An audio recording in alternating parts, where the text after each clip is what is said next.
জান্নাতি মানুষ হওয়ার জন্য মৌলিকভাবে 5টি বিষয় তার জন্য অতীব গুরুত্বপূর্ণ। সে বিষয়গুলোকে আমরা তুলে ধরার চেষ্টা করছি।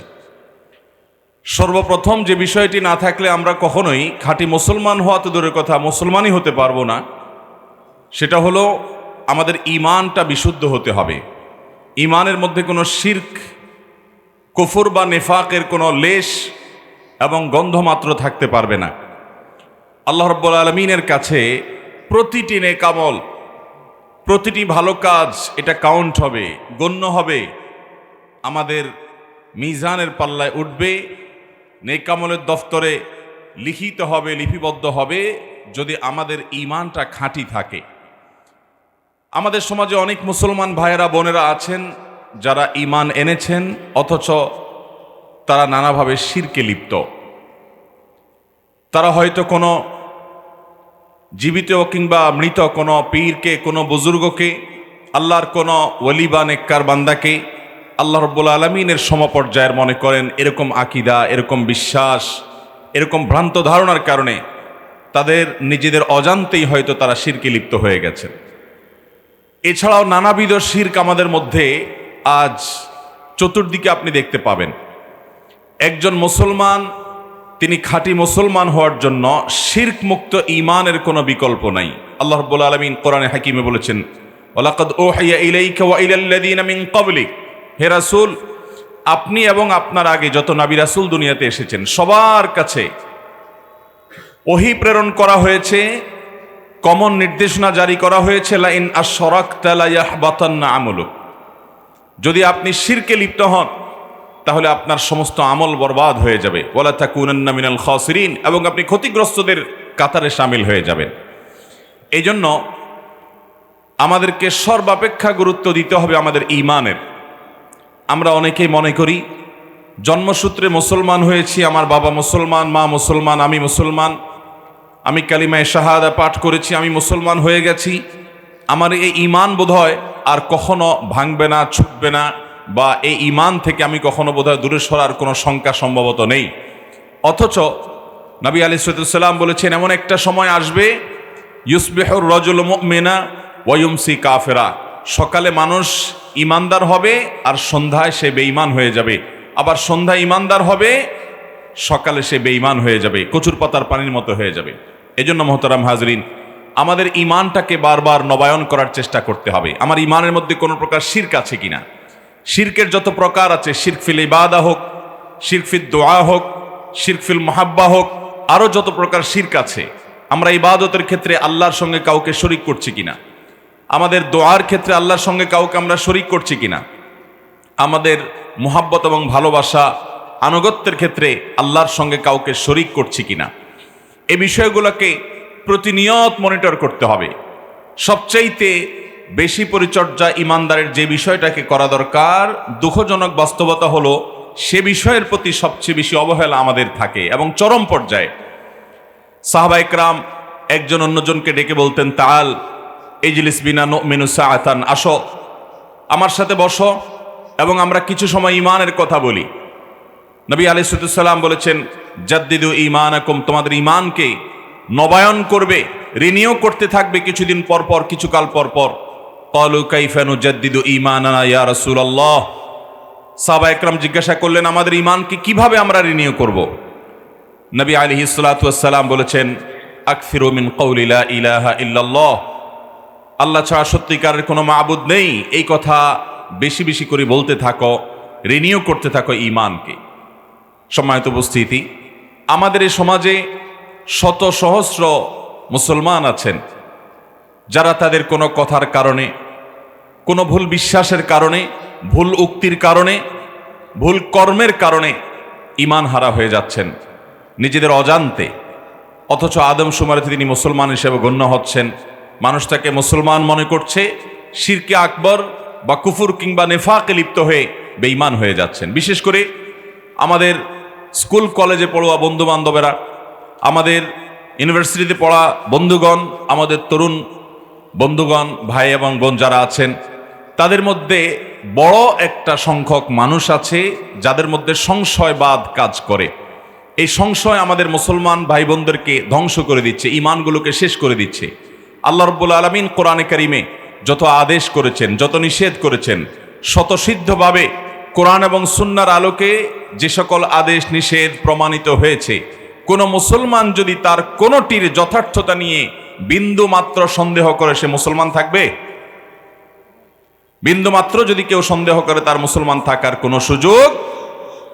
কোন মুসলমান যদি মনে করে যে সে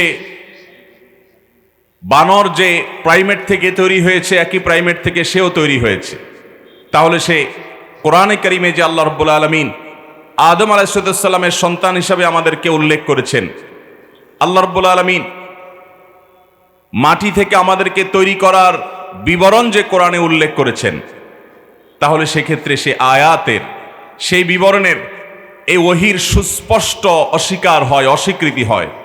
আর এই অস্বীকৃতি একজন মানুষকে সাথে সাথে বেঈমান করে দিবে। আল্লাহ রাব্বুল আলামিনের অসংখ্য বিধান আছে কোরআনে, এর কোনো একটি নিয়ে যদি কেউ সন্দেহ করে, পর্দার বিধানকে আল্লাহ রাব্বুল আলামিন ফরজ করেছেন কোরআনে, যদি কেউ এটা নিয়ে কোনো রকম সংশয় করে, সন্দেহ পোষণ করে, মনে করে যে মানুষের উন্নতির পথে এই পর্দা বাধা, যদি মনে করে এই পর্দা আজকে অচল, যদি মনে করে এই পর্দা এটা আজকে চলে না, যদি মনে করে এটা অযৌক্তিক, তাহলে সেই ব্যক্তির মুসলমান থাকার কোনো সুযোগ আছে? মোহতারাম হাজরিন, এই সংশয়বাদ আমাদেরকে ধ্বংস করে দিচ্ছে। আজ থেকে বহু বছর আগে ভারতবর্ষের ক্ষণজন্মা আলেমে দ্বীন এবং ভারতবর্ষের অহংকার, মুসলিম বিশ্বের নোবেল খ্যাত বাদশাহ ফয়সাল অ্যাওয়ার্ড প্রাপ্ত ব্যক্তিত্ব সৈয়দ আবুল হাসান আলী আন-নাদবী রাহিমাহুল্লাহ একটা বক্তব্য রেখেছিলেন তালিবুল ইলমদের সামনে, সম্ভবত দারুল দেওবন্দের তালিবুল ইলমদের সামনে। সেটি ছোট্ট পুস্তিকা আকারে প্রকাশিত হয়েছিল, নয়ে তুফান আর উসকে মোকাবেলায়। এটাকে ঢাকার মাদ্রাসা দারুল আরশাদ থেকে অনুবাদ করা হয়েছে, হাজার হাজার কপি বিতরণ করা হচ্ছে তরুণদের উদ্দেশ্যে, বিশেষ করে ওলামাদের উদ্দেশ্যে। নতুন তুফান ও তার প্রতিরোধ শিরোনামে এই বইয়ে আলী মিয়া নদভী রাহিমাহুল্লাহ তাআলা তুলে ধরার চেষ্টা করেছেন যে আমাদের জেনারেল শিক্ষিত প্রজন্ম, তারা ভেতরে ভেতরে অনেকে সেমি নাস্তিক, অনেকে সিকি নাস্তিক, অনেকে অর্ধনাস্তিক, অনেকে পুরো নাস্তিক, অনেকে মুনাফিক হয়ে যাচ্ছেন। নামাজ পড়ছেন, মসজিদে যাচ্ছেন, জুমাতে হাজির হচ্ছেন, অথচ আল্লাহ সম্পর্কে সংশয় আছে, আখিরাত সম্পর্কে সংশয় আছে, আল্লাহর বিধান সম্পর্কে সংশয় আছে। এরকম সমস্যা আজ ঘরে ঘরে তৈরি হচ্ছে। মোহতারাম হাজরিন, এই সমস্যা দূর করার রোডম্যাপ আমাদেরকে বের করতে হবে। জেনারেল শিক্ষিত ভাই বোনদের দ্বীনি শিক্ষায় শিক্ষিত করা, দ্বীনি চেতনায় তাদের মধ্যে জাগ্রত করা, তাদের ভুলগুলা ভাঙার জন্য আজ উলামা ইকরামকে উদ্যোগ গ্রহণ করতে হবে, তরুণ আলেমদেরকে উদ্যোগ গ্রহণ করতে হবে এবং জেনারেল শিক্ষিত মানুষদের দ্বীনি সমস্যা চিহ্নিত করতে হবে। তারা অনেকে সামাজিক চাপের ভয়ে তাদের মুখ খোলে না, অনেকে ভেতরে ভেতরে কুফরি লালন করে, তাদের মধ্যে সংশয়বাদ ঢুকে গেছে। এই ফিতনা আজ নয়, বরং কয়েক যুগ আগে আলী মিয়া নদভী রহমাতুল্লাহ আলাইহি এটাকে চিহ্নিত করেছেন, যেটা ঘরে ঘরে ঢুকে গেছে। আজ পরিস্থিতি আরো অনেক বেশি প্রকট এবং ভয়াবহ। আমাদের এই প্রজন্মকে বাঁচাতে হলে ঈমানের চর্চা ঘরে ঘরে প্রত্যেকটা পরিবারে শুরু হতে হবে। এটা যদি না থাকে তাহলে শুধুমাত্র নামে মুসলমান হয়ে কোনোদিন আমরা মুসলমান হতে পারবো না। আল্লাহ রাব্বুল আলামিন আমাদের প্রজন্মকে কুফর থেকে, শিরক থেকে, নিফাক থেকে, সংশয়বাদ থেকে, নাস্তিক্যবাদ থেকে বাঁচানোর তৌফিক দান করুন। মোহতারাম হাজরিন, একজন মানুষ তিনি প্রকৃত অর্থে মুসলমান হওয়ার জন্য, তিনি জান্নাতি হওয়ার জন্য, তিনি আদর্শ মুসলমান হওয়ার জন্য তার ঈমানটা হতে হবে সর্বাপেক্ষা পিওর এবং পরিচ্ছন্ন। ঈমানের মধ্যে শিরক, কুফর এবং নিফাকের কোনো লেশ, কোনো গন্ধ, কোনো নামমাত্র থাকতে পারবে না। আল্লাহ রাব্বুল আলামিন আমাদের সকলকে সেরকম একটি ঈমান আমাদের মধ্যে যেন আমরা বিল্ড আপ করতে পারি, সেই ঈমান যেন আমাদের মধ্যে থাকে, সেই বিশ্বাস যেন আমরা আমাদের মধ্যে ধারণ করতে পারি, সেই তৌফিক দান করুন। মোহতারাম হাজরিন, ঈমান ভঙ্গের কারণসমূহ আমাদের মুসলমান ভাইরা অনেকে জানেন না। অনেক মুসলমান আছেন আল্লাহ রাব্বুল আলামিনের অনেক বিধান নিয়ে এখনো তাদের মধ্যে সংশয় কাজ করছে, অথচ আল্লামা ইকবালের একটি কবিতার অংশ হলো, জু সমঝ মে আ গই ও ফির খুদা কিউ কর হুয়া, আল্লাহর বিধিবিধানকে যদি আপনার সীমিত বুদ্ধি বিবেক দিয়ে আপনি রপ্ত করে ফেলার চেষ্টা করেন, আপনি যদি চেষ্টা করেন যে আল্লাহ তাআলার সকল বিধানের যৌক্তিকতাকে আমি ধরে ফেলবো, আমার বিবেকে না ধরলে আমি সেটা মানব না, তাহলে এটা হবে দুনিয়ার সবচেয়ে অযৌক্তিক কাজ। কারণ আপনি একজন আল্লাহ রাব্বুল আলামিনের হাজার হাজার লক্ষ লক্ষ অগণিত সৃষ্টির মধ্যে ক্ষুদ্রাতি ক্ষুদ্র সৃষ্টি, আপনি মহান সৃষ্টিকর্তার প্রতিটি আদেশ নিষেধের যথার্থতাকে আপনার এই ক্ষুদ্র জ্ঞানে পরিব্যাপ্ত করে ফেলবেন, শামিল করে ফেলবেন, ধরে ফেলবেন। এটা কখনো যৌক্তিক হতে পারে না, এটা কখনো সম্ভব হতে পারে না। এই জন্য ইমানদার আল্লাহ রাব্বুল আলামিনের প্রতি ঈমান আনবে, কোনো চেয়েচারা থাকবে না, কোনো তার মধ্যে সন্দেহ সংশয় থাকবে না, কোনো প্রকার তার মধ্যে সেটা নিয়ে ন্যূনতম সংশয় থাকতে পারবে না। আল্লাহ রাব্বুল আলামিনের বিধানের বাইরে যদি লজিক দাঁড়ায়, সে লজিককে ছুলে ফেলে দিতে হবে। কারণ আমার লজিকের চাইতে আল্লাহ রাব্বুল আলামিনের বিধানের যথার্থতা, হিকমা, রহস্য লক্ষ কোটি গুণ, অগণিত গুণ বেশি হবে, এটাই স্বাভাবিক। আল্লাহ রাব্বুল আলামিন আমাদেরকে খাঁটি ঈমান নিয়ে আল্লাহর সঙ্গে সাক্ষাৎ করার তৌফিক দান করুন। মোহতারাম হাজরিন, জান্নাতে যাওয়ার জন্য কোরআনে কারিমে যত জায়গায় আল্লাহ রাব্বুল আলামিন পূর্ব শর্ত উল্লেখ করেছেন, প্রত্যেকটি জায়গায় প্রথম পূর্ব শর্তই আল্লাহ উল্লেখ করেছেন, ইন্নাল্লাযীনা আমানু, নিশ্চয় যারা ঈমান এনেছে। এরপরে বলেছেন ওয়া আমিলুস সলিহাত, তারপরে জান্নাতের ওয়াদা আল্লাহ তাআলা করেছেন। এই জন্য আমরা শুধুমাত্র জন্মসূত্রে মুসলমান হলেই হবে না, আমাদেরকে ঈমান বুঝতে হবে, ঈমান শিখতে হবে, ঈমান জানতে হবে। সেজন্য ঈমান সম্পর্কিত কিতাবাদি ওলামা ইকরামের তত্ত্বাবধানে পড়তে হবে, ওলামা ইকরামের দর্স এবং মজলিসগুলোতে বসতে হবে, এবং ওলামাদের মাথা হাতে থেকে, তাদের সান্নিধ্য এবং সোহবতে থেকে আমাদের ঈমানের চর্চা করতে হবে। আল্লাহ রাব্বুল আলামিন ফিতনা সংকুল এই সময়ে যখন আমাদের ঈমান নানাভাবে হরণ করার চেষ্টা করা হচ্ছে, কখনো শিক্ষার নামে বিষ, কখনো বিনোদনের নামে বিষ, কখনো ক্রীড়া কৌতুকের নামে বিষ দিয়ে আমাদের ঈমানগুলো ধ্বংস করা হচ্ছে। ঈমানের চেতনা শেষ হয়ে যাচ্ছে। যেখানে ঈমানদারের ভালোবাসা হবে আল্লাহর জন্য, বিদ্বেষ হবে আল্লাহর জন্য, সেখানে অনেক সময় দেখা যায় যে তথাকথিত বিনোদনের নামে, কখনো রাজনীতির নামে, কখনো শিক্ষার নামে, এক এক সময় এক এক নামে আমাদের মুসলমানদের ঈমানগুলোকে, ঈমানের চেতনাগুলোকে হরণ করে ফেলা হচ্ছে। নামকা অস্তে আমরা মুসলমান থাকছি, নামকা অস্তে মুসলমান কখনো আল্লাহর খাতায় মুসলমান হতে পারে না। নামকা অস্তে মুসলমান, সোকল মুসলমান কখনো জান্নাতি হতে পারে না। আল্লাহ রাব্বুল আলামিন আমাদেরকে পরিপূর্ণভাবে আল্লাহর প্রতি, আল্লাহর বিধিবিধানের প্রতি, আল্লাহর আদেশ নিষেধের প্রতি ঈমানদার এবং পরিপূর্ণ ঈমান আননেওয়ালা মানুষ হওয়ার তৌফিক দান করুন।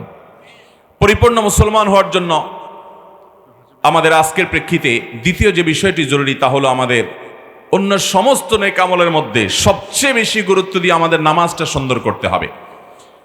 যদি কেউ 5 ওয়াক্ত নামাজ না পড়ে, অথবা পড়ে কিন্তু সেটাকে হক আদায় করে না পড়ে, যথাযথভাবে জামাত আদায় না করে, তাহলে এই আল্লাহর বান্দা কখনো খাঁটি মুসলমান হতে পারবেন না। খাঁটি মুসলমান হওয়ার জন্য তার নামাজ সবচেয়ে সুন্দর হতে হবে। আউয়ালু মা ইউহাসাবু বিহিল আবদু ইয়াউমাল কিয়ামাতি আস-সালাহ, কিয়ামতের দিন সর্বপ্রথম হিসেব নেওয়া হবে নামাজের। যার নামাজ যত সুন্দর হবে, সে মুত্তাকি হিসাবে আল্লাহর কাছে তত আফার ক্লাসের মুত্তাকি হতে পারবে, সে তত উঁচু মাপের মুসলমান হতে পারবে। যার নামাজের অবস্থা যত খারাপ হবে, যার নামাজের মান যত নিম্নমানের হবে, সে মুসলমান এবং মুত্তাকি হিসাবে তত পিছিয়ে থাকবে।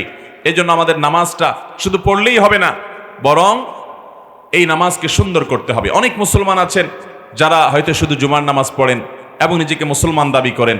অনেকে আছেন 4 ওয়াক্ত পড়েন, ফজরটা ঠিকমতো পড়তে পারেন না। অনেকে আছেন হয়তো 5 ওয়াক্ত পড়েন কিন্তু খুজু নেই। অনেকে আছেন হয়তো 5 ওয়াক্ত নামাজই পড়েন কিন্তু তার এই নামাজের মধ্যে কোনো প্রাণ নাই, নিষ্প্রাণ নামাজ।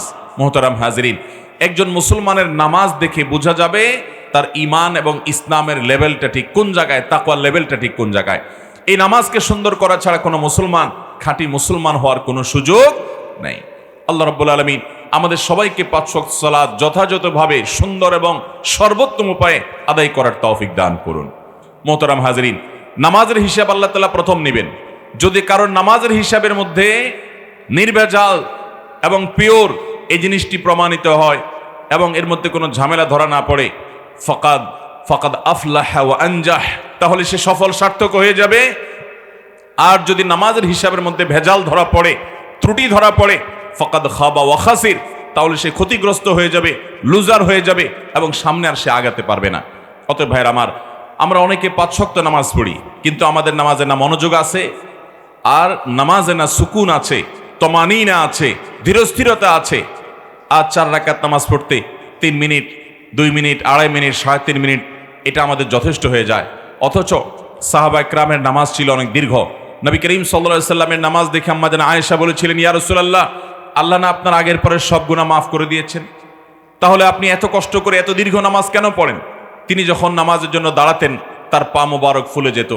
যখন তিনি দাঁড়িয়ে কেরাত পড়া শুরু করতেন মনে হতো তিনি আর মনে হয় রুকুতে যাবেন না। যখন তিনি রুকুতে চলে যেতেন এত দীর্ঘ সময় নিয়ে রুকু করতেন মনে হয় তিনি আর মাথা তুলবেন না।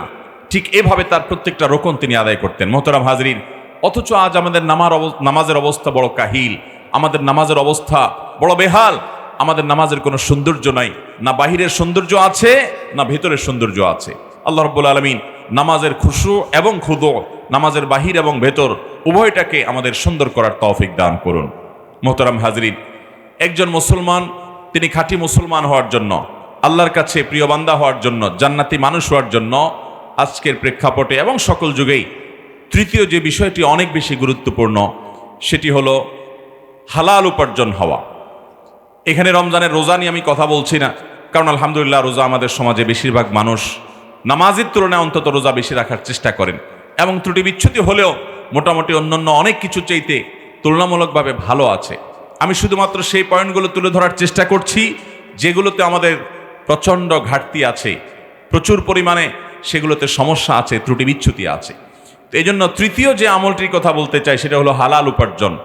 আপনি আমাদের সমাজে বহু মানুষ দেখবেন 5 ওয়াক্ত নামাজও পড়ে, আবার রমজান মাসে রোজাও রাখে, আবার সাধ্য অনুযায়ী জাকাতও দেয়। যদিও জাকাত এটা শুধুমাত্র ইচ্ছামাফিক দিলেই হবে না, সুনির্দিষ্ট হিসাব করে আল্লাহ রাব্বুল আলামিনের বাতানো ছাঁচ অনুযায়ী, ক্যালকুলেটর অনুযায়ী আদায় করতে হবে। কিন্তু হালাল উপার্জন করেনওয়ালা মুসলমান আমাদের সমাজ যদি আপনি খুঁজতে থাকেন, টর্চ লাইট দিয়ে খুঁজে হাজার হাজার মুসলমানের মধ্যে 2-4 জন পাবেন কিনা সন্দেহ। মোহতারাম হাজরিন, উপার্জন যদি হালাল না হয় তাহলে আল্লাহর বান্দা আল্লাহর কাছে যত ইবাদত বন্দেগী করুক, যত দোয়া করুক, যত রোনাজারি করুক, এগুলো কবুল হওয়ার সম্ভাবনা খুব ক্ষীণ। নবী করিম সাল্লাল্লাহু আলাইহি সাল্লাম বলেছেন যে একজন লোক অনেক দূর থেকে সফর করে আসে, এলোমেলো চুল থাকে, তার শরীর ধুলো মলিন থাকে, এরকম জটিল এবং কঠিন কষ্টসাধ্য সফর সে উপেক্ষা করে, সেই সফর অতিক্রম করে সে মক্কায় হাজির হয়। এরপরে বাইতুল্লাহর তওয়াফ করতে থাকে, আল্লাহর ঘরে হাজিরা দেয় এবং দুহাত তুলে আল্লাহর কাছে কায়মনোবাক্যে দোয়া করে। তার দোয়া দেখে হয়তো আমাদেরও মনে হবে যে এই দোয়া কিভাবে বিফলে যেতে পারে, অথচ নবী সাল্লাল্লাহু আলাইহি সাল্লাম বলেছেন আন্না ইউস্তাজাবু লিযালিক, তার দোয়া কিভাবে কবুল হতে পারে?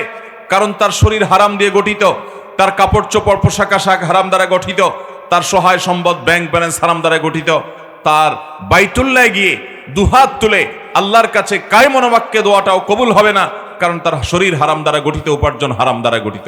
মোহতারাম হাজরিন, এই জন্য হালাল উপার্জনের কোনো বিকল্প নেই। আমাদের সমাজে বহু মানুষ আপনি দেখবেন যে তিনি ব্যক্তি জীবনে ইসলামকে চর্চা করার চেষ্টা করেন, অথচ তিনি সুদের কারবারের সাথে জড়িত, তিনি ঘুষ খেয়ে থাকেন, তিনি ঘুষ দিয়ে সহজে অবৈধ সুবিধা নিয়ে থাকেন, তিনি অনেক অর্থনৈতিক আর্থিক অনেক অপরাধের সঙ্গে জড়িত, গুনাহ করে থাকেন, মানুষের হক মেরে থাকেন, মালিক হয়ে শ্রমিকের ঠিকমতো পারিশ্রমিক দেন না, বেতন ঠিকমতো দেন না, পাওনাদারের পাওনা ঠিকমতো পরিশোধ করেন না, ব্যাংক থেকে লোন নিয়ে সেটা মেরে দেওয়ার চেষ্টা করেন, তিনি মানুষের জমির আইল ঠেলেন, মানুষের সম্পদ দখল করেন, মানুষের উপরে অত্যাচার অবিচার করেন, নানাভাবে মানুষকে কোণঠাসা করেন, আবার তিনি নামাজ কালাম পড়েন। এই আল্লাহর বান্দা তিনি কখনো খাঁটি মুসলমান হতে পারবেন না। তার জন্য জান্নাতে যাওয়ার পথ অত্যন্ত কঠিন। কারণ নবী করিম সাল্লাল্লাহু আলাইহি সাল্লাম বলেছেন, তোমরা কি জানো আতাদরুনা মানিল মুফলিস, তোমরা কি জানো সবচাইতে ভিখারি অভাবীকে? সাহাবা একরাম বললেন, আল মুফলিসু ফিনা মান লা দিনার লাহু ওয়ালা দিরহামা। হে আল্লাহর রাসূল, আমাদের মধ্যে যার টাকা পয়সা নাই আমরা তো তাকেই মুফলিস মনে করি, সেই তো ভিখারি, সেই তো অভাবী। নবী আলাইহিস সালাম বলেছেন, আমি সেই মুফলিসের কথা বলছি না, আমি বলছি এমন এক মুফলিসের কথা যেই মুফলিসটা প্রকৃত অর্থে এবং সবচেয়ে বড় মুফলিস, সবচেয়ে বড় অভাবী, সবচেয়ে বড় অসহায়, সবচেয়ে বড় হতদরিদ্র। এই মানুষটা হলো সে যে মানুষটা দুনিয়া থেকে চলে যাবে অনেক নেক আমল নিয়ে, তার জীবনে অনেক কোরআন খতম সে করেছে, অনেক হজ ওমরা সে করেছে, অনেক ইবাদত বন্দেগী সে করেছে, অনেক ওয়াজ মাহফিল সে শুনেছে, অনেক ওলামাদের খেদমত সে করেছে, অনেক ওলামাদের হাদিয়া তোহফা সে দিয়েছে, অনেক ভালো ভালো কাজ করেছে, অনেক জিকির আজকার সে করেছে, অনেক তাসবিহ তেলাওয়াত সে করেছে, অনেক দিনের ইলম সে অর্জন করেছে, অনেক ভালো কথা সে শুনেছে, অনেক ভালো কথা সে বলেছে, অনেক নফল আমল সে করেছে, অনেক নফল দান দক্ষিণা সে করেছে, অনেক মানুষের উপকার সে করেছে। সে তো মনে করেছে এত নেক আমল করে যাচ্ছি, আল্লাহর কাছে জান্নাত ছাড়া আমার কি বা প্রাপ্য হতে পারে। কিয়ামতের ময়দানে সে যখন হাজির হবে, তখন দুনিয়াতে সে কারোর হক মেরেছে, কারোর সম্পদ আত্মসাৎ করেছে, কারোর হক নষ্ট করে কাউকে অপমান করেছে, কাউকে অপদস্থ করেছে, কাউকে গালমন্দ করেছে, কারোর প্রতি জুলুম করেছে, কারোর উপরে অত্যাচার অবিচার করেছে। নিরীহ মানুষ দুনিয়াতে সে কিছু বলতে পারে নাই। রিকশাওয়ালার প্রতি হয়তো আপনি অবিচার করেছেন, আপনি হয়তো যুবক মানুষ দু চারজন একত্র হয়েছেন, কলেজ ইউনিভার্সিটিতে পড়েন, আপনি হয়তো কোনো পাবলিক বাসে উঠেছেন, চুন থেকে নুন খসলো, আর কন্ট্রাক্টর বা আপনি বাসের হেল্পার বা ড্রাইভার বা অন্য কোনো নিরীহ মানুষের উপর আপনি চড়াও হয়েছেন। আপনি একটা মুখ খারাপ করে কথা বলেছেন, ভয়ে তারা কোনো জবাব দিতে পারে নাই। দুনিয়ার এরকম যত মানুষের প্রতি আপনি অবিচার করেছেন, যত মানুষের হক নষ্ট করেছেন, হারাম উপার্জন করেছেন, অন্যায়ভাবে মানুষের সম্পদ আত্মসাৎ করেছেন, এই সকল পাওনাদার কিয়ামতের ময়দানে উপস্থিত হবে এবং আল্লাহর কাছে আসামি হিসাবে আপনাকে দাঁড় করিয়ে তারা বিচার দিবে। আল্লাহ, দুনিয়াতে আমরা বিচার পাই নাই, আজ আমরা বিচার চাই। প্রতিটা মানুষ তার বিচার আল্লাহর কাছ থেকে পাবে, কারণ তিনি আহকামুল হাকিমিন। তখন সারা জীবন অনেক নেকামল, অনেক ওমরা, অনেক হজ, অনেক ভালো কাজের সওয়াব নিয়ে, সওয়াবের পাহাড় নিয়ে কিয়ামতের ময়দানে উপস্থিত হওয়ায় আল্লাহর বান্দা, তার কাছে কোনো পাওনাদার তার পাওনা নিয়ে যখন হাজির হবে, আল্লাহ রাব্বুল আলামিন তখন তার নেকামল থেকে কিছু দিয়ে মামলা নিষ্পত্তি করবেন। আরেক পাওনাদার হাজির হবে যে আল্লাহ আমাকে গালি দিয়েছে, আমি কিছু বলতে পারি নাই। তখন আল্লাহ রাব্বুল আলামিন আপনার নেকামল থেকে, ওই লোকের নেকামল থেকে কিছু দিয়ে ওই বেচারা মাজলুম যিনি দুনিয়াতে ছিলেন তার মামলা নিষ্পত্তি করবেন। এভাবে পাওনাদারদের মামলা নিষ্পত্তি করতে গিয়ে এ আল্লাহর বান্দা যত আমল করেছে কষ্ট করে, সকল আমল পাওনাদারকে দিয়ে আল্লাহ রাব্বুল আলামিন পাওনাদারদের পাওনা পরিশোধ করবেন। কিন্তু ততক্ষণেও তার পাওনাদার শেষ হবে না, পাওনাদার আরো থাকবে। আমল শেষ হয়ে গেছে, পাওনাদার আরো আছে। তখন আল্লাহ রাব্বুল আলামিন পাওনাদারদের যে পাপের বোঝা, তাদের যে গুনাহের বোঝা, সেটা তাদের জুলুমের অনুপাতে, প্রাপ্যতার অনুপাতে, তাদের প্রতি জুলুমের অনুপাতে, তাদের হক অনুপাতে আল্লাহ তাআলা এই দুনিয়া থেকে নেকামলের পাহাড় নিয়ে যাওয়া মানুষটার কাঁধে আল্লাহ তাআলা তুলে দিবেন। এবং একটা পর্যায়ে সকল পাওনাদারদের মামলা যখন নিষ্পত্তি হবে, ততক্ষণে এই ব্যক্তি এই সমস্ত পাপের বোঝা মাথায় নিয়ে জাহান্নামে চলে যাবে, অথচ সে অনেক নেকামল করে গিয়েছিল। মোহতারাম হাজিরিন, এই ভয়াবহ চিত্র থেকে যদি আমরা বাঁচতে চাই, তাহলে আমাদের প্রতিটি টাকা, প্রতিটি পয়সা টনটন করে বাঁচতে হবে। হারাম থেকে আমাদেরকে বেঁচে থাকতে হবে। হারাম থেকে বেঁচে থাকার মতো কঠিন কাজ আমাদের এই সমাজে আরেকটা নাই। কারণ আপনি হালালের পথে থাকবেন, আপনি হয়তো সম্পদশালী হতে পারবেন না। হালালের পথে থাকবেন, হয়তো আপনি সমাজে প্রভাব প্রতিপত্তিশালী হতে পারবেন না। আপনি হালালের পথে থাকবেন, হয়তো আপনার বাবা মাও আপনাকে ভালো চোখে দেখবে না। আপনি হালালের পথে থাকবেন, আপনি বন্ধু বান্ধব পাবেন না। হালালের পথে থাকবেন, হারাম বর্জন করবেন, আপনার স্ত্রী সন্তানরাও হয়তো আপনার উপর সন্তুষ্ট থাকবে না। হয়তো অনেক ওলামা ইকরামের কাছে আপনি কদর পাবেন না। কিন্তু মনে রাখবেন, আপনি যদি হালালের পথে থাকেন, আপনি যদি হারাম বর্জন করেন, সবচেয়ে বড় যে নেয়ামতটি পাবেন তা হলো মানসিক প্রশান্তি। নবী আলাইহিস সালাম বলেছেন, লাইসাল গিনা বিকাসরাতিল আরদ ওয়ালাকিন্নাল গিনা গিনান নাফস। অনেক সম্পদের মালিক হওয়া, এটার নাম ধনী হওয়া নয়, এটার নাম সচ্ছলতা নয়। সচ্ছলতা হলো মনের সচ্ছলতা। যে ব্যক্তি অল্প পেয়েছে সেটাতে তিনি সন্তুষ্ট, তার কোনো অভাব বোধ নেই, তার ভিতরে কোনো কমতি আছে এটা তিনি মনে করেন না, তার হাত পা সুস্থ, তার মস্তিষ্ক ভালো, তার দৃষ্টিশক্তি আছে, শ্রবণ শক্তি আছে, তিনি সুস্থ স্বাভাবিক মানুষ, তিনি নিজেকে সুখী মানুষ মনে করেন, তার যা আছে সেটা নিয়ে তিনি খুশি, আল্লাহর দরবারে শুকরিয়া আদায় করেন। এই লোকটা হলো আল্লাহর জমিনে প্রকৃত অর্থেই ধনী এবং সচ্ছল। আরেকজনের লক্ষ লক্ষ কোটি কোটি টাকা আছে, কিন্তু তার আরো চাহিদা আছে, আরো ডিমান্ড আছে, আরো অভাব আছে। এই লোকটা প্রকৃত অর্থ অভাবী।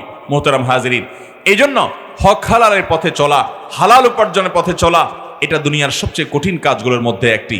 আজ বহু নামাজি মুসলমান আপনি পাবেন, বহু রোজাদার মুসলমান পাবেন, হালাল উপার্জনকারী মুসলমান আপনি খুব একটা পাবেন না। কোরআনে কারীম যদি খোলেন আপনি দেখতে পাবেন আল্লাহ তাআলা বলেছেন, ইয়া আইয়ুহার রসুল কুলু মিনাত তাইয়্যিবাত ওয়া আমালু সালিহা।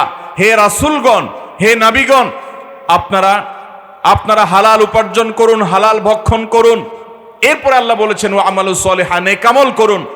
নেকামলের কথা আল্লাহ পরে বলেছেন, ইয়া আইয়ুহার রাসূলু কুলু মিনাত তাইয়্যিবাত, হে রাসূলগণ নেক আমল, এর কথা আল্লাহ পরে বলে আগে বলছেন যে আপনারা আগে হালাল উপার্জন করুন, হালাল উপার্জন করুন। এই নির্দেশের পরে আল্লাহ বলেছেন ওয়া'মালু সলিহান, নেক আমল করো। আর আমাদের সমাজে বেশিরভাগ মুসলমানরা মনে করেন যে আমরা টাকা পয়সা কামাই করে নেই, এরপরে অনেক টাকা পয়সা যখন হয়ে যাবে কিছু মসজিদে, কিছু মাদ্রাসায়, কিছু ওয়াজ মাহফিলে, কিছু গরিব দুঃখীকে, কিছু আলেম ওলামাদেরকে দিয়ে বোধহয় আমার আগের সমস্ত পাপ কাটাকাটি হয়ে যাবে, কালো টাকা সাদা হয়ে যাবে, হারামগুলো সবগুলো হালাল হয়ে যাবে। এরকম ধারণা নিয়ে আমাদের অনেক ভাইরা অবৈধ উপার্জন করেন। মনে রাখবেন, বিশেষ করে আমাদের তরুণ ভাইরা যারা আছেন, যুবক ভাইরা আছেন যারা, এই বাংলাদেশকে যদি সোনার বাংলাদেশ হিসেবে গড়ে তুলতে হয় তাহলে আমাদেরকে সবাইকে সৎ জীবন যাপন করার জন্য সংকল্প করতে হবে, প্রতিজ্ঞা করতে হবে। গোটা সমাজের প্রতিটা মানুষের কাছে আমি অবজ্ঞার শিকার হই, কেউ আমাকে পাত্তা না দেখ, দাম না দেখ, আমি কখনো হারাম উপার্জনের ছিটা ফোটাও আমার মধ্যে আমি আনবো না, হারাম উপার্জন থেকে বেঁচে থাকবো। এই সংকল্প করবো তো ইনশাআল্লাহ। আল্লাহ তাআলা আমাদের সবাইকে হালাল উপার্জন করার তৌফিক দান করুন। সাহাবায়ে কেরামের মধ্যে থেকে কোন কোন সাহাবী বিশেষভাবে তাদের দোয়া খুব দ্রুত কবুল হতো। অন্য সাহাবী এবং তাবিঈগণ তাদের কাছে জিজ্ঞাসা করতেন কি আমলের কারণে আপনার দোয়া কবুল হয়? তখন সাহাবায়ে কেরাম বলতেন যে আতিব মাতআমাকা তাকুন মুস্তাজাবাদ দাওয়াহ, তুমি তোমার উপার্জনকে হালাল করো, হালাল বক্ষণ করো, তুমি মুস্তাজাবুদ দাওয়া হবে, তোমার দোয়া আল্লাহ তাআলা কবুল করবেন। এজন্য ভাইরা আমার, খাঁটি মুসলমান হওয়ার জন্য তৃতীয় এই বিষয়টি অনেক বেশি গুরুত্বপূর্ণ যে আমাদের হালাল উপার্জন করতে হবে। আপনার হালাল উপার্জনে আপনার পরিবার সন্তুষ্ট হবে তখন যদি আপনার পরিবারকে আপনি মুত্তাকি বানাতে পারেন, আপনার সন্তান সন্ততিকে যদি আপনি আল্লাহমুখী করতে পারেন, আখিরাতমুখী করতে পারেন, আল্লাহর সাথে পরিচিত করতে পারেন, রাসূলের সাথে পরিচিত করতে পারেন, কোরআন এবং সুন্নাহর সাথে যদি তারা পরিচিত থাকে তাহলে তারা আপনার হালাল উপার্জনকে অ্যাপ্রিসিয়েট করবে, তারা আপনার হালাল উপার্জনে তুষ্ট থাকবে, তারা আপনার হারাম উপার্জন থেকে বাঁচার জন্য আপনাকে উদ্বুদ্ধ করবে। আর যদি পরিবারকে আপনি মুত্তাকি হিসাবে গড়ে তুলতে না পারেন তাহলে আপনাকে তারা প্রেসার দিবে, চাপ দিবে। কিন্তু লা তাআতা লি মাখলুকিন ফি মাসিয়াতিল খালিক, ঈমানদার কখনো আল্লাহর অবাধ্য হয়ে কারোর মন জয় করবে না, সেটা নিজের স্বামী হোক কিংবা স্ত্রী হোক, সেটা বাবা হোক, মা হোক, সেটা সন্তান সন্ততি হোক, সেটা সমাজের মানুষের মুখের দিকে তাকিয়ে হোক। ঈমানদার কখনো হারামে পা বাড়াবে না, তাতে গোটা পৃথিবী তার হাতছাড়া হয় হোক। আল্লাহ তাআলা সেরকম খাঁটি ঈমানদার হওয়ার তৌফিক আমাদের সকলকে নসিব করুন। সবাই হালাল উপার্জন করবো তো ইনশাআল্লাহ, হারাম এবং সংশয়পূর্ণ বিষয় থেকে বাঁচবো তো ইনশাআল্লাহ। 4 নম্বর যে বিষয়টি কথা বলতে চাই, আজ মুসলমানদের মধ্যে যে বিষয়ের দুর্ভিক্ষ চলছে, আকাল চলছে, সবচেয়ে বেশি অভাব চলছে, তালেব ইলম থেকে নিয়ে, সাধারণ মানুষ থেকে নিয়ে, নামাজি মানুষ থেকে নিয়ে আমাদের মুসলমানদের মধ্যে সবচেয়ে বেশি অভাব চলছে আজ উত্তম আখলাকের। আপনি ভালো মুসলমান হওয়ার কোনো পথ আপনার সামনে খোলা নাই যদি আপনার আখলাকটা সুন্দর না হয়, আপনার আচরণ যদি সুন্দর না হয়, ভালো মুসলমান হওয়ার কোনো সুযোগ নেই। নবী করিম সাল্লাল্লাহু আলাইহি সাল্লাম বলেছেন, মা মিন শাইইন ইউদাউ ফিল মিজানি আথকালু মিন হুসনিল খুলুক। বান্দার যত আমল মিজানের পাল্লায় উঠানো হবে, যত আমল পরিমাপ করা হবে, যত আমল করবে ভালো আমল সবগুলোই পরিমাপ করা হবে, মন্দ আমলও পরিমাপ হবে। এর মধ্যে সবচেয়ে ওয়েটফুল আমল হবে, সবচেয়ে ভারী আমল হবে উত্তম চরিত্র, সুন্দর আখলাক। নবী করিম সাল্লাল্লাহু আলাইহি সাল্লামের জন্য আল্লাহর কাছে দোয়া করতেন, আল্লাহুম্মা হদিনি লি আহসানিল আখলাক ওয়া লা ইয়াহদি লি আহসানিহা ইল্লা আনত ওয়াসরিফ আন্নি সাইয়্যাআহা ওয়া লা ইয়াসরিফ আন্নি সাইয়্যাআহা ইল্লা আনত। আল্লাহ আপনার কাছে উত্তম আখলাক চাই, উত্তম আচরণ চাই, আমার আচরণকে আপনি ছাড়া কেউ সুন্দর করতে পারবে না, বদ আখলাক থেকে বাঁচতে চাই। ভাইরা আমার, অনেক নামাজি দেখবেন ব্যবহার অত্যন্ত নিকৃষ্ট, অনেক রোজাদার দেখবেন, দাড়িওয়ালা মানুষ দেখবেন যে মানুষের সাথে আচরণ খুব খারাপ করে। একজন মানুষ যদি নামাজি হয় অথচ অহংকারী হয়, একজন মানুষ যদি নামাজি হয় অথচ তার ভিতরে দাম্ভিকতা থাকে, একজন মানুষ যদি আলেম হয় অথচ তার অন্তরে হিংসা থাকে, একজন মানুষ যদি তাহাজ্জুদ গুজার হয়, রোজাদার হয়, দানশীল হয়, অনেক ভালো ভালো কাজ করেন অথচ তার ভিতরে বদাখলাকি থাকে, তার ভিতরে মানুষকে তাচ্ছিল্য করার মানসিকতা থাকে, মানুষকে ছোট করার মানসিকতা থাকে, মানুষের মধ্যে অহংকার করার মানসিকতা থাকে, এই বদাখলাকটা তাকে জাহান্নামে নেওয়ার জন্য যথেষ্ট হবে। অতএব আমাদের আখলাকগুলো সুন্দর করতে হবে। আমাদের নবী করিম সাল্লাল্লাহু আলাইহি সাল্লাম, সাহাবায়ে কেরাম, খুলাফায়ে রাশেদা, তাবেঈ, তবে তাবেঈ, আইম্মায়ে মুজতাহিদিন সহ সোনালী যুগের সকল মনীষীদের জীবন দেখবেন, তাদের আখলাকে তারা অনেক বেশি উন্নত ছিলেন। আজ মুসলমানদের মধ্যে আখলাকের অবস্থা এত করুণ, এত কাহিল আমাদের অবস্থা, যে আমাদের আখলাক দেখে বোঝার কোনো উপায় নেই যে আমরা মুসলমান আছি না মুসলমান আছি। আল্লাহ তাআলা আমাদের আখলাকগুলোকে সুন্দর করার তৌফিক দান করুন। সবাই চেষ্টা করবো তো ইনশাআল্লাহ। আখলাক সুন্দর করার জন্য প্রথমত ভালো আখলাকওয়ালা মানুষদের সাথে থাকবেন, তাদের সান্নিধ্য এবং সোহবত জরুরি। ইয়া আইয়ুহাল্লাযীনা আমানুত্তাকুল্লাহ ওয়া কুনু মাআস সাদিকিন, হে ঈমানদারগণ তোমরা তাকওয়া অবলম্বন করো আর সত্যবাদীদের সাথে থাকো। আর এর পাশাপাশি আল্লাহর কাছে দোয়া করবেন। নবীজি সাল্লাল্লাহু আলাইহি সাল্লাম আখলাকের জন্য দোয়া করেছেন, আল্লাহুম্মা হদিনি লি আহসানিল আখলাক ওয়া লা ইয়াহদি লি আহসানিহা ইল্লা আনত ওয়াসরিফ আন্নি সাইয়্যাহা ওয়া লা ইয়াসরিফ আন্নি সাইয়্যাহা ইল্লা আনত। আল্লাহ তাআলা আমাদের আখলাকগুলোকে, আচরণগুলোকে সুন্দর করার তৌফিক দান করুন। আমাদের পরিবারের সাথে, অধীনস্থ লোকদের সাথে, সহকর্মীদের সাথে, পরিচিত অপরিচিত সকল মানুষের সাথে, এমনকি ভিন্ন ধর্মাবলম্বী মানুষের সাথেও আমাদের আচরণ সুন্দর হতে হবে, আমাদের আখলাক সুন্দর হতে হবে। আমাদের নবী সাল্লাল্লাহু আলাইহি সাল্লামের আখলাক দেখে সুমামা ইবনে উসালের মতো বন্দী কাফের ইসলাম গ্রহণ করেছেন, ঈমান গ্রহণ করেছেন। মোহতারাম হাজরিন, আজ আমাদের আখলাক দেখে অন্য ধর্মের মানুষরা ইসলামে আসাতে পরের কথা, মুসলমানরা বরং ইসলামকে দূর সরার উপক্রম হয়ে যায়। আমাদের প্রিয় নবী সাল্লাল্লাহু আলাইহি সাল্লাম আমানতদার ছিলেন, এটা আখলাকের গুরুত্বপূর্ণ একটা পার্ট। হিজরতের সময় যখন তিনি মক্কা থেকে মদিনা চলে আসছেন, তখন তিনি আলী রাদিয়াল্লাহু তাআলা আনহুকে তার কাছে রেখে যাওয়া আমানতগুলো বুঝিয়ে দিয়েছেন যে এগুলা অমুক অমুকের আমানত, তুমি এগুলো আদায় করে দিয়ে তারপর আসবে। যাদের জুলুমে অতিষ্ঠ হয়ে তিনি মক্কা ত্যাগ করতে হচ্ছে, সেই মানুষগুলোর রেখে যাওয়া আমানত পর্যন্ত তিনি আদায়ের জন্য সচেষ্ট ছিলেন, দায়িত্ববান ছিলেন, আমানতদার ছিলেন। এই জন্য মক্কার মুশরিকরা তার প্রতি ঈমান আনে নাই, অথচ তাকে আলামিন বা বিশ্বস্ত হিসাবে, নির্ভরযোগ্য হিসাবে সার্টিফিকেট দিয়েছে। নবী করিম সাল্লাল্লাহু আলাইহি সাল্লাম শত্রুর কাছে, অন্য ধর্মের মানুষের কাছে, অমুসলিমদের কাছে পর্যন্ত বিশ্বস্ত ছিলেন। আজ আমাদের অবস্থা হলো, অন্য ধর্মের মানুষ তো পরের কথা, আমার মুসলমান ভাইয়ের কাছে, নিজের আপন ভাই বোনের কাছে, নিজের মা বাবার কাছে, স্বামী স্ত্রী একে অন্যের কাছে, পরিবারের লোকদের কাছে আমরা আজ বিশ্বস্ত হতে পারি নাই। আমাদেরকে কেউ বিশ্বাস করে না, বিশ্বাস করার মতো অবস্থা হয় না। আপনি চোখ বন্ধ করে একজন নির্ভরযোগ্য মানুষ, যাকে বিশ্বাস করতে পারবেন কোটি কোটি টাকার জন্য, যার ব্যাপারে আপনার কোনো ভয় নেই, আশঙ্কা নেই, এরকম একজন মানুষ আপনি চোখ বন্ধ করে তার চেহারা আপনি চোখের সামনে ভাসানটা কঠিন হয়ে যাবে, কষ্টকর হয়ে যাবে। এরকম একটা কঠিন অবস্থা আমাদের মধ্যে আজ বিরাজ করছে। মোহতারাম হাজরিন, এই জন্য ভালো মুসলমান হওয়ার জন্য, আদর্শ মুসলমান হওয়ার জন্য, জান্নাতি মানুষ হওয়ার জন্য, আল্লাহর প্রিয় বান্দা হওয়ার জন্য, ইসলামে পরিপূর্ণ দাখিল হওয়ার জন্য আমাদের আখলাকগুলোকে সুন্দর করার কোনো বিকল্প পথ খোলা নাই। আপনি আমানতদার হতে হবে, আপনাকে বিনয়ী হতে হবে, অহংকার বর্জন করতে হবে, অন্তরে কারোর প্রতি হিংসা থাকবে না, উম্মার প্রতি কল্যাণ কামনা থাকবে, এমনকি অন্য ধর্মের মানুষেরও কল্যাণ কামনা থাকবে। আপনার দ্বারা প্রতিবেশীর হক নষ্ট হবে না, কারোরও কোনো হক নষ্ট হবে না। আল্লাহ তাআলা আমাদের সবাইকে সেরকম আখলাকওয়ালা মুসলমান হওয়ার তৌফিক দান করুন। নাম্বার 5, সর্বশেষ, এটা আখলাকের মধ্যে চলে আসলেও এটাকে আলাদা করে বলতে হবে, কারণ এটার অভাব আমাদের সমাজে তার চাইতেও বেশি। সেটা হলো বান্দার হকের ব্যাপারে আমরা আজ অনেক বেশি অসচেতন, আমরা মানুষের হক নষ্ট করছি। মুসনাদ আহমদের এক হাদিসে নবী করিম সাল্লাল্লাহু আলাইহি সাল্লাম বলেছেন, আদ-দাওয়াবিনু ইয়াউমাল কিয়ামাতি ইনদাল্লাহি সালাসা, কিয়ামতের ময়দানে আল্লাহর কাছে তিন ধরনের মামলা উঠবে। আল্লাহর কাছে কিয়ামতের দিন কয় ধরনের মামলা উঠবে ভাই? 3 ধরনের মামলা উঠবে। বান্দার যত অপরাধ আছে এগুলোকে 3টা ক্যাটাগরিতে ভাগ করবেন আল্লাহ তাআলা।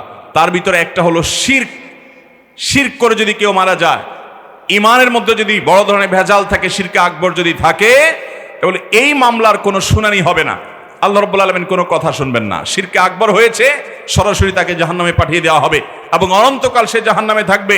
ইন্নাল্লাহা লা ইয়াগফিরু আন ইউশরাকা বিহি ওয়া ইয়াগফিরু মা দুনা যালিকা লিমান ইয়াশা। আল্লাহ অন্য আয়াতে বলেছেন, ইন্নাশ শিরকা লাযুলমুন আযীম। মোহতারাম হাজরিন, অন্য আয়াতে আল্লাহ বলেছেন, লা ইন আশরাকতা লা ইয়াহবাতান্না আমালুক ওয়া লা তাকুনান্না মিনাল খাসিরিন। শিরকের মতো ভয়াবহ বিষয় আর কিছু নাই। এটা যদি থাকে তাহলে সেই মামলার কোনো শুনানি ছাড়াই একেবারে বিনা হিসাবে এবং অনন্তকালের জন্য জাহান্নামে যেতে হবে। হ্যাঁ, যদি কেউ শিরক করার পর তওবা করে ফিরে আসেন, তাওহীদের পথে, তার কথা ভিন্ন, আল্লাহ তাকে মাফ করবেন। তাহলে এটি এক প্রকারের মামলা। আরেকটা হলো আল্লাহ রাব্বুল আলামিনের হকে ত্রুটি হয়েছে, কারোর নামাজে ত্রুটি ছিল, কারোর রোজায় ত্রুটি ছিল, কারোর অন্য ইবাদত বন্দেগীতে ত্রুটি ছিল। এই ত্রুটিগুলো আল্লাহ রাব্বুল আলামিন ক্ষমা করবেন, এই ত্রুটিগুলো আল্লাহ রাব্বুল আলামিন মাফ করবেন আল্লাহ চাইলে। আর যদি চান তাহলে শাস্তি দেওয়ার পর যদি সে ঈমানদার হয়, আবার তাকে জান্নাতে আল্লাহ তাআলা দিবেন। এটাই আহলে সুন্নাত জামাতের আকীদা এবং বিশ্বাস যে মুরতাকিবে কাবীরা চিরকাল জাহান্নামে যাবে না। আমাদের সমাজে আজকাল অনেক লোক বের হয়েছে, যারা আমাদের সমাজে বসবাস করে, তাদেরকে আমরা সাধারণ আহলে সুন্নাত জামাতের অন্তর্ভুক্ত মনে করি। তারা বিভিন্ন মাহফিলে, বিভিন্ন ওয়াজে, বিভিন্ন টেলিভিশনে বক্তৃতায় দেখবেন প্রচার করে যে যারা কবিরা গুনাহ করে মারা যাবে এই মানুষগুলো জাহান্নামে গেলে সে চিরকাল জাহান্নামে থাকবে, যে একবার জাহান্নামে যাবে সে নাকি আর কখনো জাহান্নাম থেকে বের হবে না। অথচ নবী আলাইহিস সালামের অসংখ্য হাদিস, কোরআনে কারীমের বহু আয়াত এ বিষয়কে প্রমাণ করে যে ঈমান যদি থাকে, তাওহীদ যদি ঠিক থাকে, এ আল্লাহর বান্দা কবিরা গুনাহ করেও যদি মারা যান, জাহান্নামে যদি তাকে যেতেও হয়, একসময় আল্লাহ তাআলা তাকে জান্নাত দান করবেন। মোহতারাম হাজিরিন, অতএব এই দ্বিতীয় প্রকারের মামলা, এটা তুলনামূলকভাবে এটা কিছুটা আমাদের জন্য সহজ তৃতীয় এবং প্রথম প্রকারের মামলার চাইতে, কারণ আপনার ইবাদতে ত্রুটি আল্লাহ চাইলে মাফ করবেন। তৃতীয় প্রকারের যে মামলা উঠবে বান্দার, যে সমস্ত অপরাধগুলোর বিচার করা হবে, সেটা হলো মানুষের হক নষ্ট করার অপরাধ। এই সম্পর্কে নবী সাল্লাল্লাহু আলাইহি সাল্লাম বলেছেন, আল্লাহ রাব্বুল আলামিন এ বিষয়ে ফয়সালা দিবেন না, এটা বান্দার উপর আল্লাহ তাআলা ছেড়ে দিবেন। তুমি যার হক নষ্ট করেছো, যাকে ধমক দিয়ে কথা বলেছো, অনেক যুবক ভাইরা আছেন, আপনি কলেজ ইউনিভার্সিটিতে যখন পড়েছেন কত রিকশাওয়ালাকে থাপ্পড় দিয়েছেন, টাকা দেন নাই, ধমক দিয়ে চলে গেছেন, চুন থেকে নুন খসেছে, আপনি রাগ দেখায় চলে গেছেন, বেচারা হয়তো কিছু বলতে পারে নাই। কিয়ামতের দিন আপনি নিশ্চিত থাকেন আপনার সামনে সে হাজির হবে, যদি আপনি তার কাছ থেকে দুনিয়াতে মাপ চেয়ে না যান। এই জন্য নবী সাল্লাল্লাহু আলাইহি সাল্লাম বলেছেন, দুনিয়ায় থাকতে, জীবিত থাকতে, জীবদ্দশায় তোমাদের থাকা পারস্পরিক হকগুলোকে, অধিকারগুলোকে তোমরা নিষ্পত্তি করে তারপরে যাও, এগুলো ঝুলিয়ে রেখে যেও না। কারণ কিয়ামতের দিন ইয়াউমা ইয়াফিরুল মারউ মিন আখিহি ওয়া উম্মিহি ওয়া আবিহি ওয়া সাহিবাতিহি ওয়া বানিহি লিকুল্লি মিনহুম ইয়াউমা ইদিন শাআনুন ইউগনি। ভাইরা আমার, সেদিন কেউ কারোর থাকবে না, সবাই সবার প্রাপ্য বুঝে নিবে, আপন বলতে কেউই থাকবে না। এজন্য দুনিয়া থেকে মানুষের হক সম্পূর্ণ আদায় করে দিয়ে যেতে হবে। আমার প্রতিবেশীর হক, আমার বাবার হক, আমার মায়ের হক, আমার স্ত্রীর হক, স্বামীর হক, সন্তান সন্ততির হক, অমুসলিমের হক, পরিচিত অপরিচিত মানুষের হক, কোনো মানুষের হক নষ্ট করা যাবে না। সেটা আর্থিক অধিকার হোক, আচরণগত হোক, যে কোনো দিক থেকে মানুষের হক নষ্ট করা যাবে না। ইমানদার এর ব্যাপারে সবচেয়ে বেশি সাবধান থাকবেন, কারণ এটা আল্লাহ তাআলা মাফ করবেন না। মোহতারাম হাজরিন, আল্লাহ রাব্বুল আলামিন আমাদের সবাইকে মানুষের অধিকার, মানুষের হক সম্পর্কে সচেতন, সাবধান এবং সতর্ক থাকার তৌফিক দান করুন। সবাই চেষ্টা করবো তো ইনশাআল্লাহ। ভাইরা আমার, কারোর সাথে আপনার আচরণ খারাপ হয়ে গেছে, তার কাছ থেকে মাপ চেয়ে নেন। কারোর হক নষ্ট করেছেন, আপনি তার হক, তার কাছ থেকে আপনি মাপ চেয়ে নেন। চেষ্টা করবেন তো ইনশাআল্লাহ। আমরা বেশিরভাগ মানুষ এ ব্যাপারে অনেক বেশি অসতর্ক, অনেক বেশি অসচেতন, আর এই একটি বিষয় কিয়ামতের দিন আমাদের আটকে যাওয়ার কারণ হতে পারে। আল্লাহ রাব্বুল আলামিন আমাদের সকলকে খাঁটি মুসলমান হওয়ার, খাঁটি ইমানদার হওয়ার, ইসলামে পরিপূর্ণ দাখিল হওয়ার তৌফিক দান করুন। আমি আবারও এক নজরে বলে দিচ্ছি 5টি বিষয়। নাম্বার 1, ইমানকে ভেজাল মুক্ত করতে হবে। ইমানকে কি করতে হবে ভাই? ভেজাল মুক্ত করতে হবে। ইমানে 3 ধরনের ভেজাল হয়ে থাকে: শিরক, কুফর, নিফাক। আল্লাহর সাথে কাউকে শরিক যেন করা না হয়, এবং আল্লাহ রাব্বুল আলামিনের কোনো বিধানের প্রতি অস্বীকৃতি বা সংশয়মূলক কোনো কিছু যেন না আসে। আমাদের অনেক জেনারেল শিক্ষিত ভাইরা নেফাকের দিকে চলে যাচ্ছেন। আমাদের স্কুল কলেজের অনেক বন্ধুরা নেফাকের দিকে চলে যাচ্ছেন, যেটা সম্পর্কে আলী ইউনাইদ রহমতুল্লাহ আলাই সাবধান করেছেন। অতএব ইমানটাকে পিওর করতে হবে, নবায়ন করতে হবে, ইমানকে পরিচর্যা করতে হবে, বারবার ইমানের খবর নিতে হবে, ইমান সম্পর্কিত ইলম কিতাবুল ইমান পড়তে হবে, ওলামাদের কাছ থেকে ইমান শিখতে হবে, ইমান কিভাবে নষ্ট হয়, কিভাবে ভেঙে যায় জানতে হবে, সাবধান হতে হবে। নাম্বার 2, আমাদের নামাজগুলোকে সুন্দর করতে হবে। 5 ওয়াক্ত নামাজ শুধু আদায় করা নয়, খুশু এবং খুজুর সাথে আদায় করার জন্য সংগ্রাম করতে হবে। প্রতিদিন নামাজকে ডেভেলপ করার, উন্নত করার চেষ্টা করতে হবে। নাম্বার 3, হালাল উপার্জন করতে হবে। উপার্জনে কখনো ভেজাল, এটা সহ্য করা যাবে না। নাম্বার 4, আমাদের আচরণ হবে সুন্দর, মানুষের সাথে আমাদের আখলাক হবে ভালো। মানুষ তো বটে, ইসলাম তো সেই ধর্ম যে ধর্ম পশুর সাথে পর্যন্ত সুন্দর আচরণ করতে বলা হয়েছে। নবী আলাইহিস সালাম বলেছেন, ইদা যাবাহতুম, তোমরা যখন কোনো পশু জবে করবে তখনও পর্যন্ত ফাহসিনু যিবহাতা, তুমি ওই জবাইকৃত পশুটার প্রতি পর্যন্ত ইহসান করবে। চাকু ভালো করে ধার দিয়ে নিবে, তাকে বিনা প্রয়োজনে কষ্ট দিবে না। পিপিলিকা মারতে হয়, তোমার মশা নিধন করতে হয়, তোমার ইঁদুর নিধন করতে হয়, জ্বালাতন করে, উপদ্রব করে, মারো, কিন্তু আগুন দিয়ে পোড়াবে না, অপ্রয়োজনে কষ্ট দিবে না। ইসলাম তো সেই ধর্ম যে বিনা প্রয়োজনে গাছের ডাল পর্যন্ত কাটার পারমিশন দেয় না, উৎসাহ দেয় না। মোহতারাম হাজিরিন, এই জন্য আমাদের আখলাক হতে হবে এরকম যে কারোর হক, কারোর আখারের সাথে আমরা কোনো খারাপ আচরণ করব না। 5 নম্বর হলো, প্রত্যেকটা মানুষের হক জেনে জেনে সঠিকভাবে আদায় করতে হবে। তাহলে ইমান ঠিক করব, 5 ওয়াক্ত নামাজ পড়ব, উপার্জন হালাল করব, আখলাক সুন্দর করব, মানুষের অধিকারের পরে সচেতন থাকব। এই 5টি বিষয়কে যদি ঠিক করে আপনি নিয়ে যেতে পারেন, ইনশাআল্লাহ হবে ইذনিল্লাহ পরিপূর্ণ ইসলামে আপনি দাখিল হওয়া আপনার জন্য সহজ হবে, জান্নাতে যাওয়ার পথ সুগম হবে, আল্লাহ সন্তুষ্ট হবেন, আপনি ভালো মুসলমান হবেন। আপনি নিজে ফিল করতে পারবেন যে আপনি ইসলামটাকে পরিপূর্ণভাবে মেনে চলছেন। আল্লাহ রাব্বুল আলামিন এই 5 বিষয়ের উপর আমাদের সকলকে আমল করার তৌফিক দান করুন, আমাদের জীবনকে সাজাবার তৌফিক দান করুন। আমি যদি সঠিক কিছু বলে থাকি, ইন আসাবতু ফামিনাল্লাহ ওয়া ইন আখতাতু ফামিন্নী ওয়া মিনাশ শাইতান, যদি ভুল কিছু বলে থাকি সেটা আমার এবং শয়তানের তরফ থেকে, ভালো কিছু বলে থাকলে আল্লাহর তরফ থেকে। আল্লাহ তাআলা উপকারী কথাগুলো অনুযায়ী আমাদেরকে আমল করার তৌফিক দান করুন। আমি আবারও বলছি, আজকের এই মাহফিল বাংলাদেশের শত শত হাজার হাজার মাহফিল হয়ে থাকে, এই সকল মাহফিল থেকে সম্পূর্ণ ব্যতিক্রম এবং স্বতন্ত্র। কারণ এই মাহফিলের মঞ্চে যত ওলামা একরামকে দেখছেন, এখানে পেছনে বসা যে সমস্ত ওলামা একরাম আছেন, অনেক শিক্ষাবিদগণ আছেন, বিশ্ববিদ্যালয়ের শিক্ষকবৃন্দ আছেন, এত এত গুণীজন, এত শিক্ষাবিদ, এত ওলামা একরাম এবং এত সিনিয়র ব্যক্তিবর্গের উপস্থিতি একটা মাহফিলের মঞ্চে একসাথে আপনি সচরাচর বাংলাদেশের অন্য মাহফিলগুলোতে দেখতে পাবেন না। আল্লাহ রাব্বুল আলামিন এই মাহফিলকে কিয়ামত পর্যন্ত কায়েম এবং দায়েম রাখুন, বলুন আমিন।